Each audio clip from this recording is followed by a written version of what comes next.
A truly unbelievable story. The absolutely deranged career criminal who was accused of brutally stabbing 23-year-old Iryna Zarutska on a light rail train in Charlotte, North Carolina last August, listen to this, has been deemed not competent to stand trial. Decarlos Brown Jr., the man facing the death penalty for a brutal crime, caught on camera and witnessed by millions the butchering of an innocent Ukrainian refugee. The accused was evaluated and found incapable to proceed on state murder charges. Does that make any sense to you? Wait, there's more. All this made possible because a Democrat-appointed judge thought he was competent enough to be released back onto the streets just months before the murder. The judge literally got a written note that the alleged killer promised to come back and appear in court. Yes, that really happened. And he appears completely competent enough to be caught on camera, allegedly as the man in the video killing an innocent woman who was minding her own business after a long day at work. Decarlos Brown Jr. had 14 prior arrests for crimes ranging from assault to felony robbery. And now another liberal judge will decide if he is incapable of taking responsibility, even though he also had a prior conviction of robbery with a dangerous weapon. Jay Town is former U.S. Attorney for the Northern District of Alabama. He is also a Newsmax legal analyst. Luke Ball is a political strategist from North Carolina, where this horrific crime took place, and they join us now. Jay, great to see you. Luke, good to see you. Thanks, Bill. Jay, I'm going to start with you. He's found mentally incompetent after a hospital evaluation. Now the defense attorney is asking the court for a delay to his upcoming hearing. Can you walk us through what does this really mean? Because a lot of people are very frustrated with this. Sure, and I understand that frustration. I was a state prosecutor before I was a federal prosecutor, and I was engaged in many capital murder cases. It is almost always the defense that the defendant is crazy or legally insane or suffers from a mental health disease or defect. There is a huge difference between this person being deemed not guilty by reason of mental health disease or defect and not being able competent to stand trial. You can restore that capacity. If the psychiatry profession, the mental health profession is worth its salt, it can restore his capacity so he can understand the charges against him and aid in his defense. That's what's going on here. The case has not been dismissed, and don't forget there are federal charges where he's facing life without parole as well for murder. Luke, how many times can this guy commit crimes, not be held responsible for his actions? I mean, what's the feeling in your state tonight?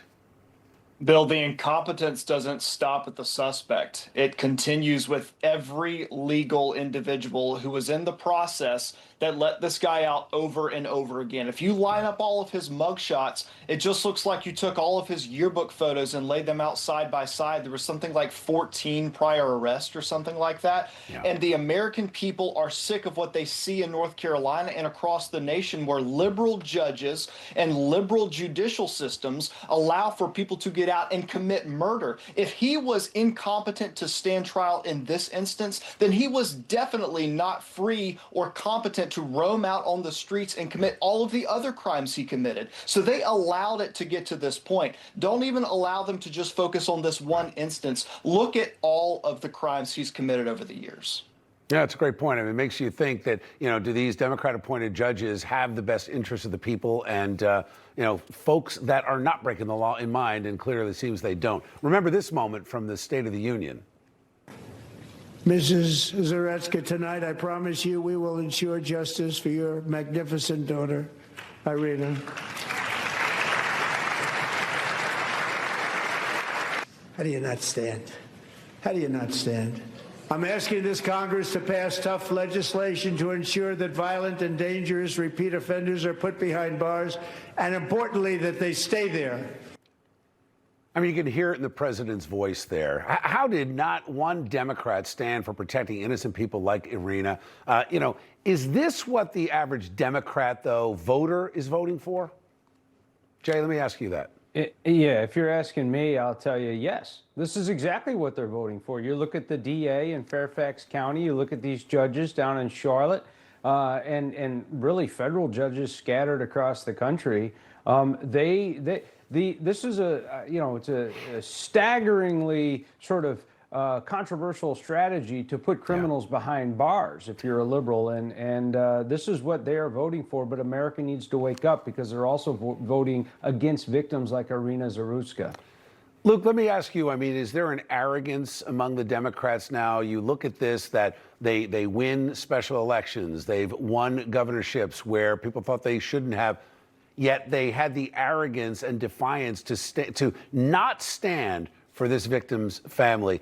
How do you see this playing out politically? I mean, the average voter they're not all struck with Trump derangement syndrome, right? Well, crime transcends all political parties. And so it's no respecter of Republican or Democrat, but the Democrats are the only ones arguing that the status quo is tenable. And they want you to look the other direction as the crime tape is going up. You have governors of major states walking around and mayors of major cities saying there's nothing going on here. Everything is totally fine. And then 3 hours later, there's like a mass shooting or there's a murder or a rape or something of that nature. And they want you to ignore your own eyes. And unfortunately, that just seems to be prevalent in the Democrat Party. They'd rather you look the other way.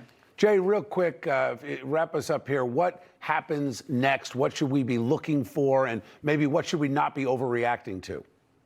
Yeah, don't overreact, because there will be a competing sort of experts here, where the state will get an expert to say that he is competent to stand trial. The judge will have to make that decision in a few months. And don't forget, in the federal system, unlike in North Carolina, where judges can just dismiss charges if they believe somebody is incompetent, in the federal system, the burden is on the defendant to prove they are legally insane. Very different. And life without parole is the sentence in the federal charges, but he's facing the death penalty in North Carolina, and I agree with President Trump. He deserves it. Yeah. So stay tuned. Justice could be served after all. Jay Town, Luke Ball, thank you guys for joining me tonight. Thank you. Information. Truth is freedom. Is Newsmax. It's real news for real people.